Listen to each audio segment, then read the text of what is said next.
You are now watching the True Mets Talk podcast live stream. We will be going live shortly. Make sure you like, comment, and subscribe to the channel.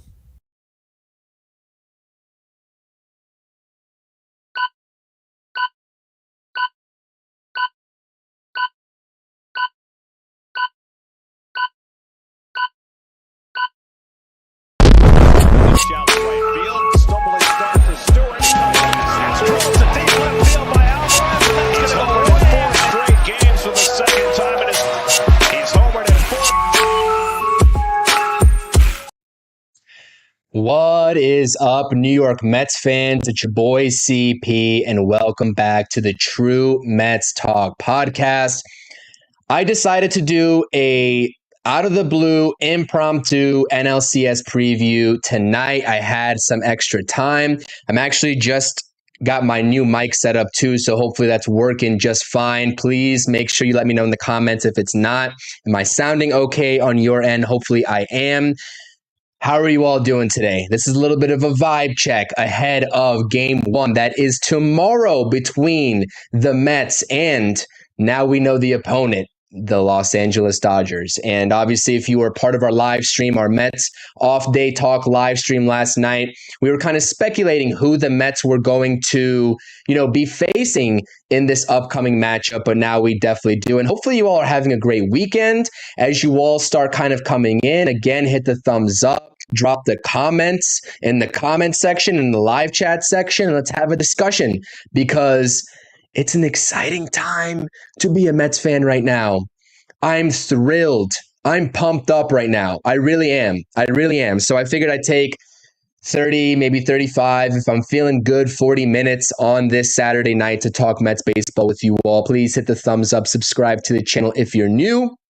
Vote in the live chat poll and let me know if I'm sounding okay. Because again, this is a new mic. If I'm not sounding okay, I got to adjust some volumes here midstream. But I don't want to do that because this is the reason why I got a new mic in the first place. So again, Mets are going back to California, Los Angeles in particular, to face the Los Angeles Dodgers. And, this is obviously a little bit of history between these two teams going back, right? 88. 06, 2015, some history between these two teams, right? Last go around, the Mets got the best of the Dodgers in a 5-game set, took it to 5 games, but 2024, brand new team, brand new energy, as you can see here on the left-handed side of this screen right beside me. How can we not love these New York Mets, man? How can we not love these guys? OMG. The vibes are special. Change the narrative. That's really what my mantra has been through this entire playoff run. So let's talk about it. I appreciate everybody in the chat. Got Hayden with the LFGM. We got Carlos with the LGM. Ethan saying, what's good? Smash those like buttons and subscribe to the channel, as John from Pure Adrenaline Sports is saying 100%. I see my guy D. I see my guy Darren. We're going to talk about it all. I wanted to give you all some projections, right? We don't have the actual NLCS rosters, the official rosters out yet, but I wanted to talk about each team's lineup. I wanted to talk about the starting pitching projection between these two teams. Obviously, we have some news that, whether you like it or not, Kodai Senga, as we were discussing and debating on the channel last night between Rob and myself, is getting the ball for game 1 and Sean Manaea getting the ball for game 2. We'll talk about that implication for the New York Mets here in just a couple of minutes, but let's talk about it. Let's do it. Projected lineups between the Dodgers and the Mets. I don't foresee anything drastically changing outside of what each respective manager and Dave Roberts and Carlos Mendoza have been throwing out there all postseason long so far. I don't expect much to change. And, from the Mets perspective, business as usual. I think it's going to be the same exact lineup now. If you notice this projected lineup here, it's quite literally the same lineup that the Mets threw out there in game 4 of the NLDS.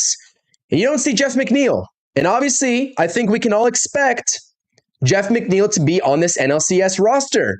He played last night in the Arizona Fall League. If I'm not mistaken, he's also going to play in the Arizona Fall League tonight, and the Mets are going to assess whether he's ready enough to make the actual roster. And we'll talk about, the bullpen and, whether it's going to be a pitcher or a position player that is going to be off the roster in favor of Jeff McNeil. But it's a good thing that Jeff McNeil is coming back. It's a good thing that he's recuperating, from the injury, ready to rejoin the club. We saw him taking some ground balls in Philadelphia. All that's awesome.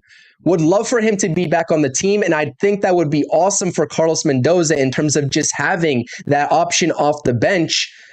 But again, there's no way, right? I think this is obvious, unless you're some Jeff McNeil super fan, which, listen, great ball player. I'm sure there's some Jeff McNeil fans out there. There's no way he's cracking the starting lineup. At this point, what's been working for you both offensively and defensively, that being Tyrone Taylor, manning center field, can't change it. Can't change it. And I know a lot of people would say, why not just throw Starling Marte out there in the DH spot and throw Jeff McNeil in right field? Are we sure that Jeff McNeil is who we want out there in the outfield, period? In a best-of-7 series against the Los Angeles Dodgers? Because I'm not quite convinced. I think I'll take my chances with Starling Marte. So again, fully expecting Jeff McNeil to be back. I'm happy that he's back, but I just don't think that with 2 Arizona Fall League appearances that you can make the argument for him to crack this starting lineup. But, crazier things have happened, and we'll just wait and see. But that's my initial assumption regarding Jeff McNeil. But again, we'll talk about that in just a second in terms of who the roster spot, he's going to take ahead of this NLCS tomorrow. First of all, how are we feeling? Before we actually talk about this, how are we feeling? Are we feeling optimistic? Are we feeling nervous? Are we feeling a combination of the two? How are we feeling? Again, I appreciate you all stopping by here, 7 p.m. on a Saturday night. It's not usually that I get a free Saturday night to do streams like this. So again, if you don't have the notifications button on this channel turned on, and if you want more pregame, postgame, off day, Mets talk coverage on this channel, make sure you subscribe and hit those notifications buttons, because I can just pop on a live like that, toss up some graphics, and we're off to the races here. So I definitely appreciate everyone stopping by. James is saying he can see McNeil in the starting lineup as a lefty-righty matchup in a pinch hit once he's pulled. I can't see it. I'm sorry. I can't see him being in the starting lineup. Nope. I can't see it.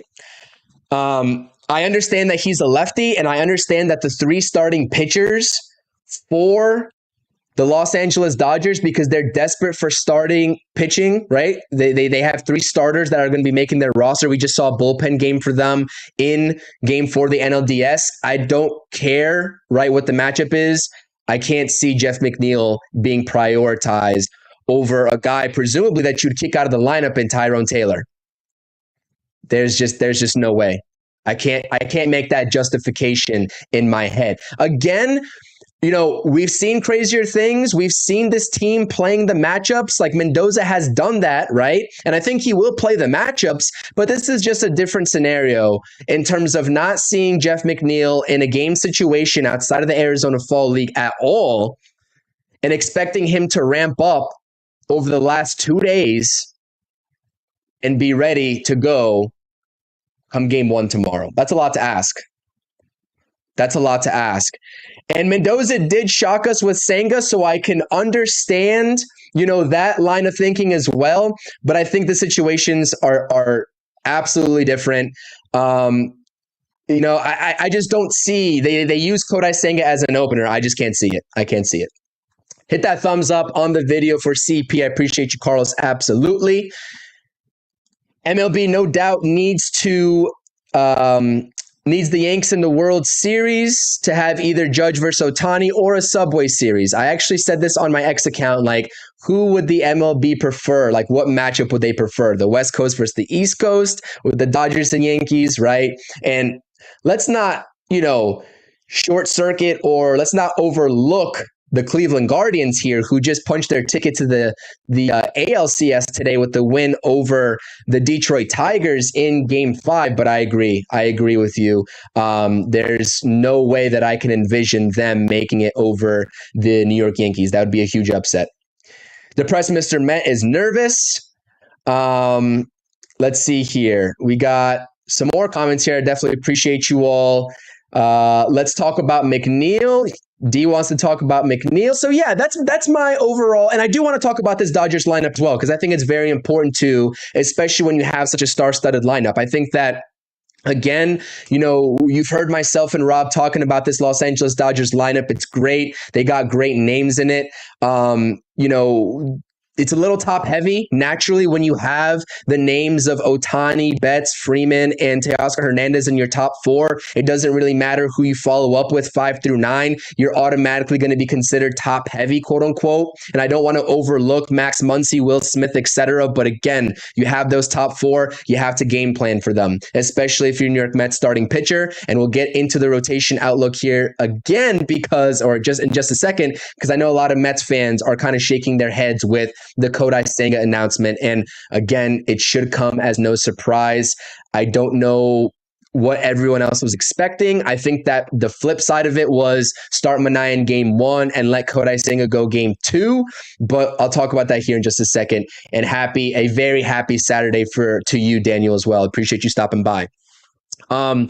Listen, McNeil, especially coming off of a wrist injury, in order to swing a bat, you need your wrist. And I don't think the Mets would actually put him on the NLCS roster if they didn't deem him ready for in-game live action. And they're kind of getting a little bit of a taste of that in terms of watching his Arizona Fall League at bats. But you're talking about going from the Arizona Fall League, right? As much of a veteran, as great of a ball player as Jeff McNeil is, as great of a run that he had following up an abysmal first half, you can't replicate the NLCS environment and the types of pitchers that you're going to see in Flaherty, Buehler, and Yamamoto, no matter what statistics they've put up so far in that NLDS series. And also, you talk about a talented bullpen for the Los Angeles Dodgers. You can't replicate that type of talent. And therefore, I'm just saying that, defensive schema and also maximizing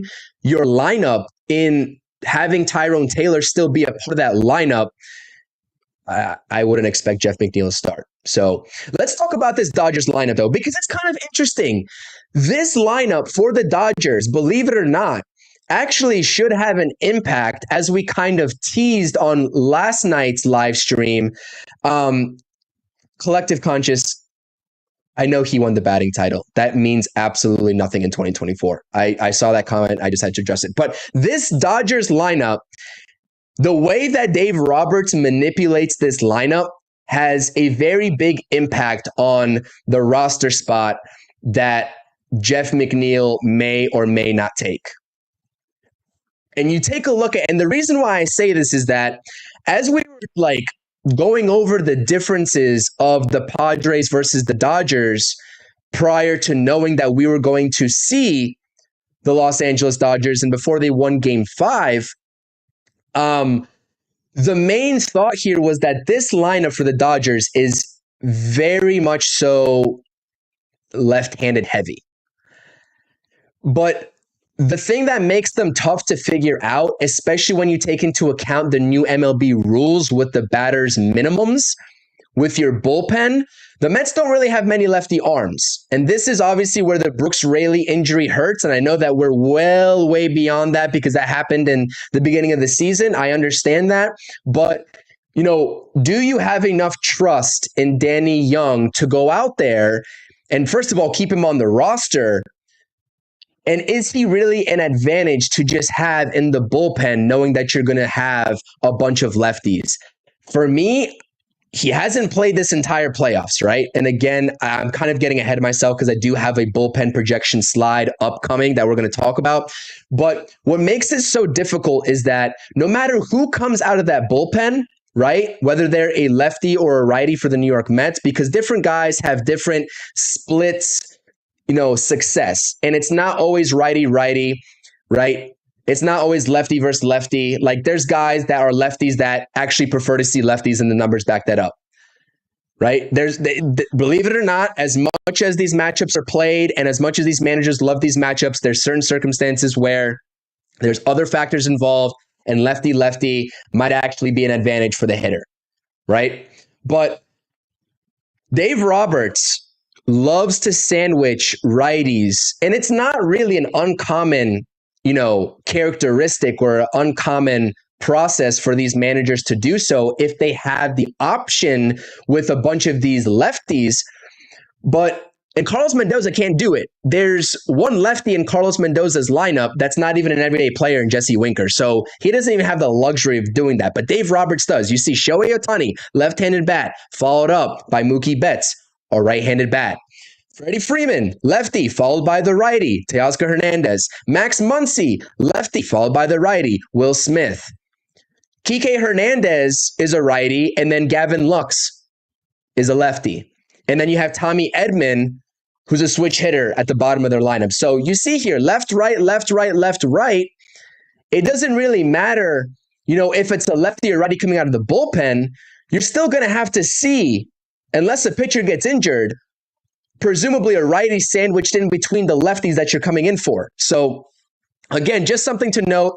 But I think that with the way that both of these offenses are rolling, the Dodgers obviously can put up runs in a hurry. We all know that. Nobody's looking past the Dodgers. But I just have this comfortable feeling with this Mets offense. The way that they can beat you in so many different ways. Whether it's stringing hits together, stringing singles together, driving in runs, right? Even with 2 outs, but single, double, boom, you have a couple runs there for the New York Mets, right? But also with the long ball. The long ball has been proven to win you ball games in the playoffs, or at least keep you in ball games, especially with that NLDS game 2 against the Phillies that the Mets dropped. That's efficient scoring right there. And the fact that the Mets are able to do both, I'll take my chances with this lineup against any starting rotation, against any bullpen out there. And trust me, the Mets are going to have their work cut out for them, because as much as the Dodgers starters outside of that game 5, right, for Yoshinobu Yamamoto, he was killing it. He mowed down that Padres lineup in game 5.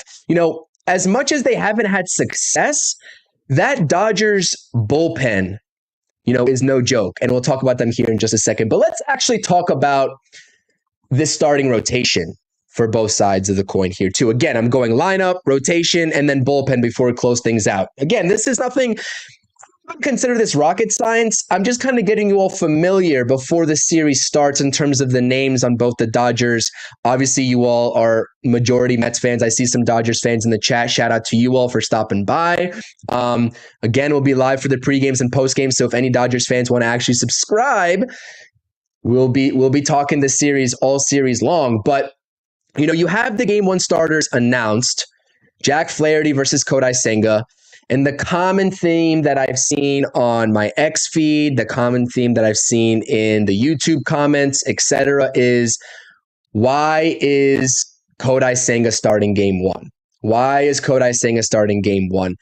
And, a lot of people are not only wanting or have wanted to see Kodai Senga start game 2 and just let Sean Manaea pitch on regular rest in game 1, which I don't think there's much of a difference in. I'm not going to lie to you. I don't think Sean Manaea is going to be pissed off or going to be hindered that greatly by an extra day of rest, especially at this juncture of the season. But, it's the people that, say I would rather see Kodai Senga for game 3 or game 4. I'm not going to lie to you all. I understand. I'm very well aware that we have not seen Kodai Senga for the large majority, almost, probably like 98% of this season. I get that. And I get that there is some uncertainty within Mets Nation, as Francisco Lindor likes to call it, of Kodai Senga in the way that he's going to, again, be game ready for an NLCS matchup. But I'm still operating under the mind frame and the mindset that I would rather see Kodai Senga as much as possible in any series, really, which is why I think that we saw him also in game 1 of the NLDS. I think it's a well-established fact that if the Mets are continuously throwing Kodai Senga out there in game 1s, this is the second time they're doing it, even if he hasn't pitched in however many weeks, doesn't that tell you something that they're actually confident and they like what they see out of Kodai Senga? And we always talk about trusting the coaching staff, trusting Carlos Mendoza, trusting this organization that has turned itself around tremendously in just a year's time under David Stearns. So I just don't understand why we're questioning why Kodai Senga is going out there game 1. Now let's just take a look back at what he did in game 1 of the NLDS, right? Ahead of game 1 tomorrow. You saw on the broadcast, I think it was Fox at that point that was covering the Mets game. It was Mets versus Phillies game 1.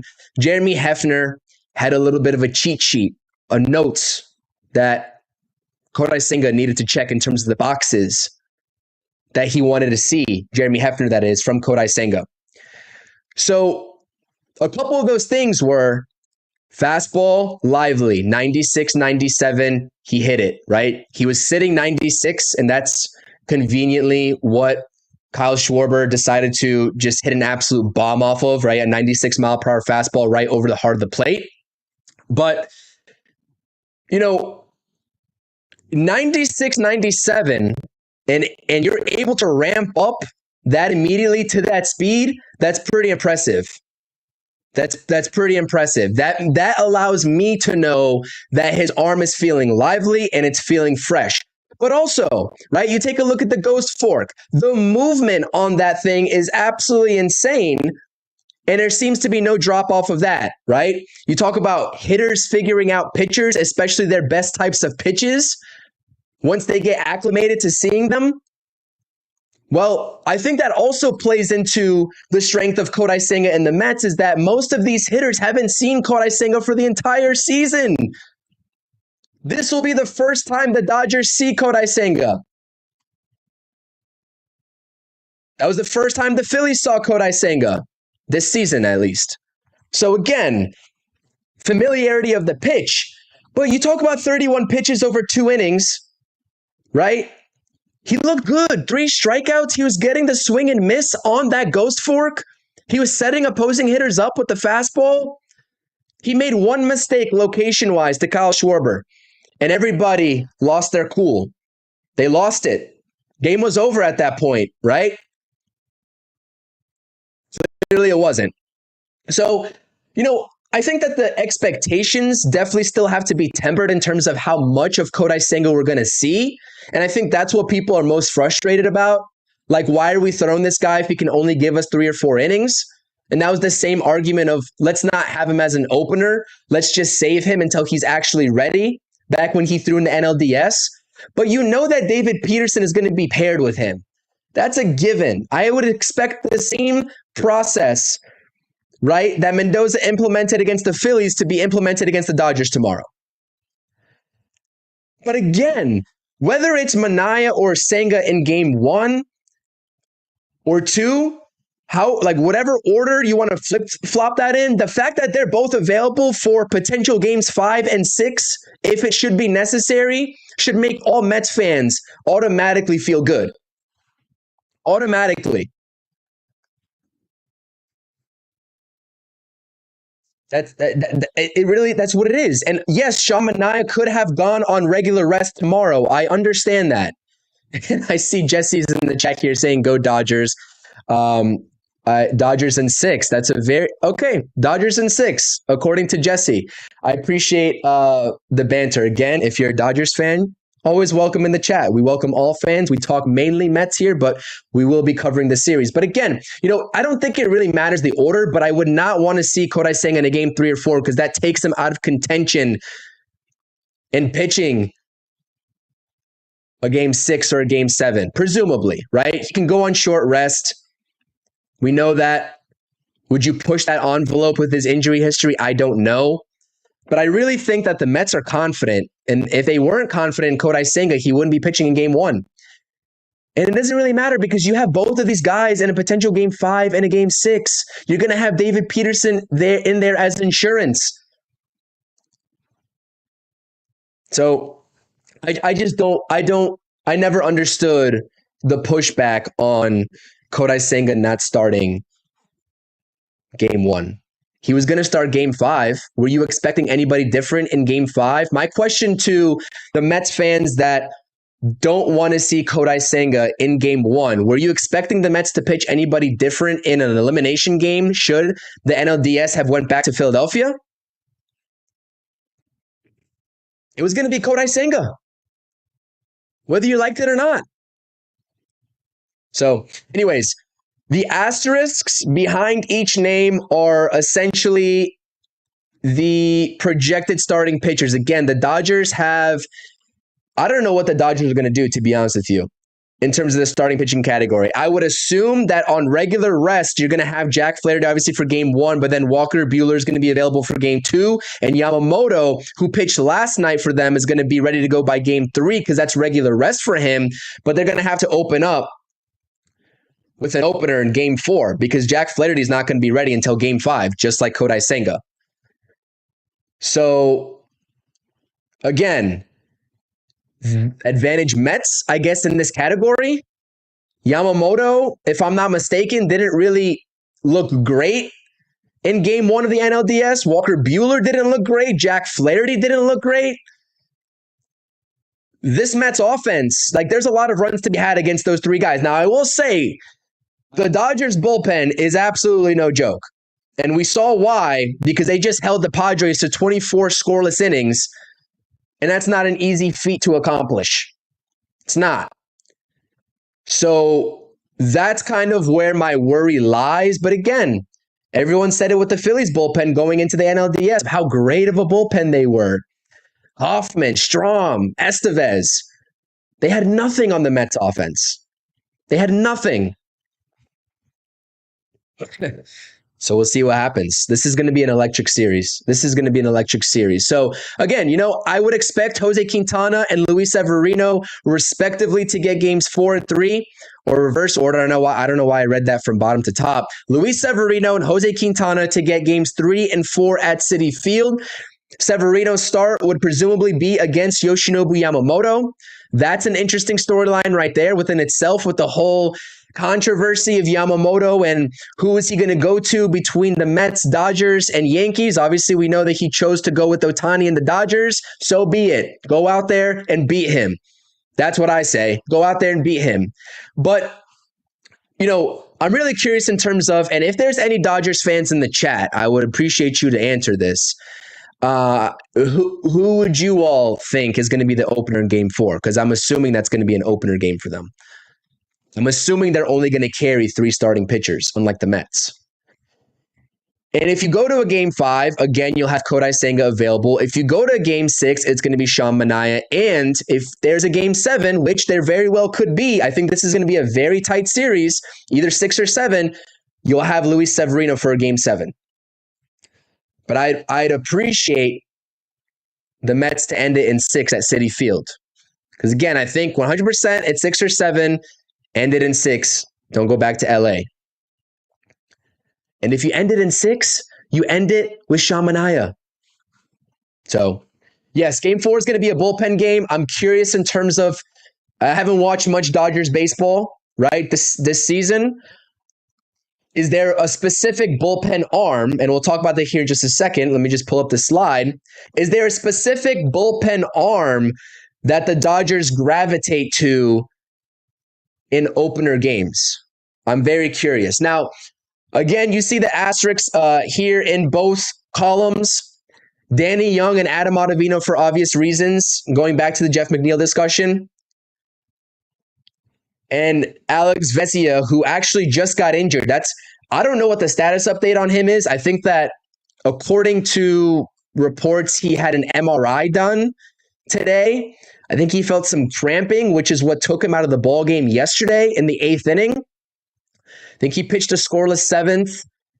And then he went out there for the eighth, threw some warm-up pitches, and signaled to the dugout that, he's got to get taken out of the game. So we'll see if he's ready to go and if the Dodgers actually put him, depending on what the MRI shows, on the roster. But I'm going to assume that he's going to be on the roster. I'm just going to assume that. So of these Los Angeles Dodgers bullpen arms, who's usually the opener? If there's any Dodgers fans in the chat, please answer that for us. JP saying, Brazier, our bullpen day started. Okay, so maybe they go with that. Maybe they go with Brazier again. As a Dodgers fan, I have respect for both the teams. I appreciate that. I'm not sure if many Mets fans or Dodgers fans outside of you can say the same thing. Obviously, there's some history between the two teams, but I appreciate you. So these are the bullpens. Listen, this is a great bullpen for the Dodgers. I'm not going to even lie to you. This is a great bullpen for the Dodgers. And I have full faith and confidence in this Mets offense, but you saw how they ended the game yesterday. I mean, they had Michael Kopech going in there and throwing 102, 100, 101, 102. That's crazy. That was a great acquisition by them at the trade deadline.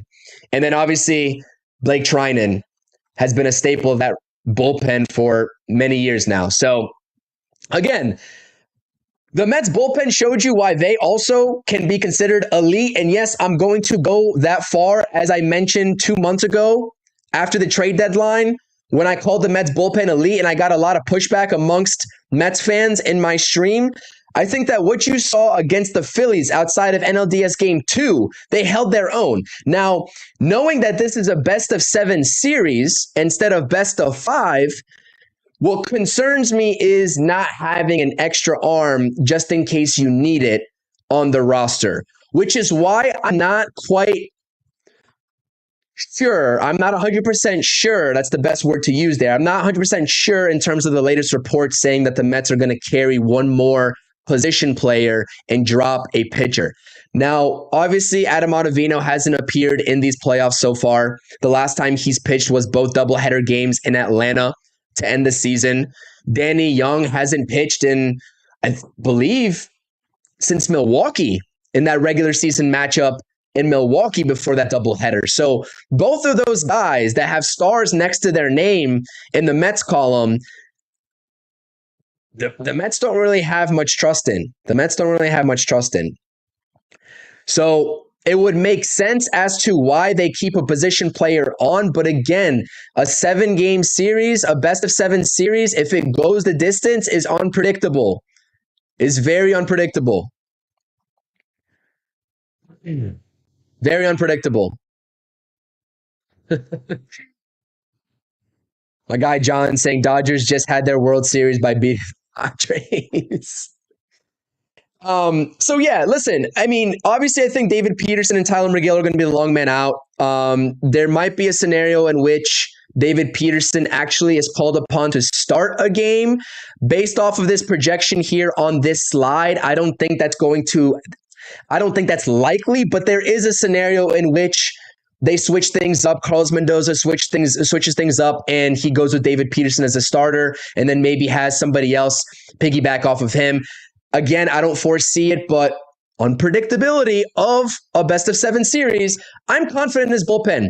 Jose Butto, if he can get it together, if he can look like the early version of Jose Butto or mid-season form Jose Butto, and it has everything to do, and no, it has nothing to do with his stuff and everything to do with the actual location and command of his pitches. If he can get it together, coupled with the fact that Reed Garrett is basically untouchable right now, right?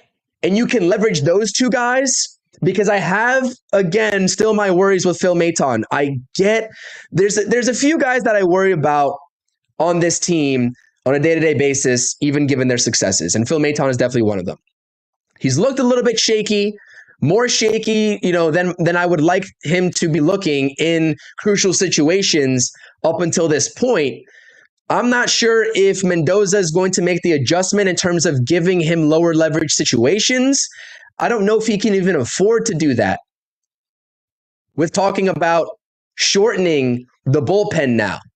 But if there was any guy that I would prioritize in later game situations to take Phil Maton's place and trade places with, it would be Reed Garrett. It would 100% be Reed Garrett.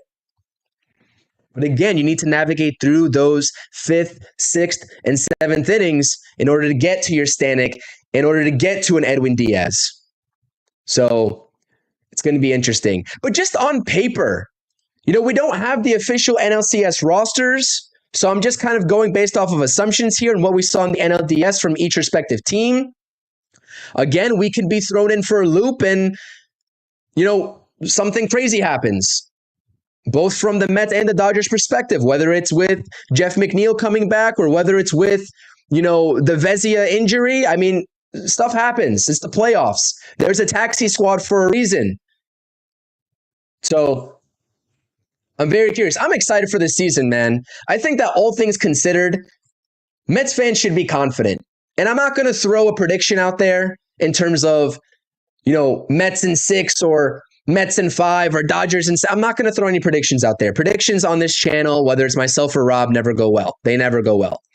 But how can you not be confident in this Mets team? In every aspect of the game, starting pitching, the lineup, that just put up 35 plus runs in 4 games against the Philadelphia Phillies. How can you not be confident? I get it. Dodgers fans in the chat are having their fun. I understand that. But you know what? When I look at this slide right here, when I look at the Dodgers just squeaking by a Padres team that had to pitch Dylan Cease on short rest because of the Joe Musgrove injury, I don't know. I would definitely be confident if I was a Dodgers fan, but again, I would be a little bit worried about this slide right here. Dodgers are a great team. Nobody's going to dispute that. But, of the teams remain in either league, I think the Mets can hang with the rest of them. So, showdown in LA. That's what it is. It's going to be a showdown in LA. I cannot wait. I saw an idea thrown out there. I forgot who it was, what account it was on X, saying that Ruben Tejada should throw out the first pitch at Citi Field in Game 3 for the Mets. I thought that was brilliant. That was funny. Damn Chase Utley, man. Anyways, again, pretty rich history between these two teams, especially in the playoffs. Last time matching up in the playoffs was 2015. The Mets got the best of the Dodgers. New teams, both sides, star-studded lineup for the Dodgers. Very well-balanced and deep lineup for the New York Mets. Again, Mets fans, I know there's Dodgers fans in this chat, but I'm urging you all to enjoy this ride. Enjoy this ride. Got Grimace here. Enjoy this ride.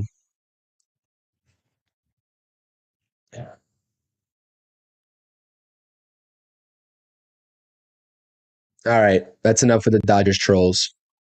I don't mind respectful fans of other teams, but when you get to trolling, time to go. But yeah, hopefully my audio sounded okay. Listen, this is going to wrap it up for me. I had about 30 minutes. I'm going to toss on this Rangers game. New York Rangers hockey season's actually here. Thank goodness. So is NBA season. It's almost here. So make sure you're checking out all the other content on the channel, whether it's True Knicks Talk or Blue Shirts Banner. And again, see you all tomorrow. Again, pregame and postgame is going down tomorrow. So please turn on those notifications buttons. You know what I always say at the end of each stream? Change the narrative. Change the narrative. The Mets are here. The Mets are here. And you know what? Last point here that I want to make is that I get that we can say house money, and I've been saying house money for, ever since the Mets clinched their way to the NLDS. I've been saying house money. But I'm not going to lie to you. Now that we're here, and now that we're watching a team that just clinched their way into the NLCS, and we're actually going to do the thing tomorrow in terms of playing in an NLCS game for the first time since 2015, I don't even know if I want to say house money anymore for this season. Obviously, the fact still remains that it's house money. We all know that. But if you're here, Just do the damn thing. Just do the damn thing. All right, I'll catch you all tomorrow. I appreciate everybody in the chat. Again, thank you for being a part of this channel. Thank you for being a part of these streams. Hit the thumbs up on this channel, on this video. Subscribe to the channel. Let's go Mets. Change the narrative. Change the narrative. Whether it's the ESPN broadcasters, the Fox broadcasters, or Derek Jeter, I don't care. Let these guys doubt you and prove them wrong. Game 1 tomorrow. Flaherty versus Senga. It's ghost time. Let's go Mets. Get the job done. It's not going to be easy. Nobody ever said it was going to be easy. But you got to believe, Mets fans. 3 words. 6 words, actually. Change the narrative. And you gotta believe. See you all later. Peace. Thank you for watching the True Mets Talk podcast. Make sure you're tapping on that notifications button and checking out all the latest content on the channel. Thank you.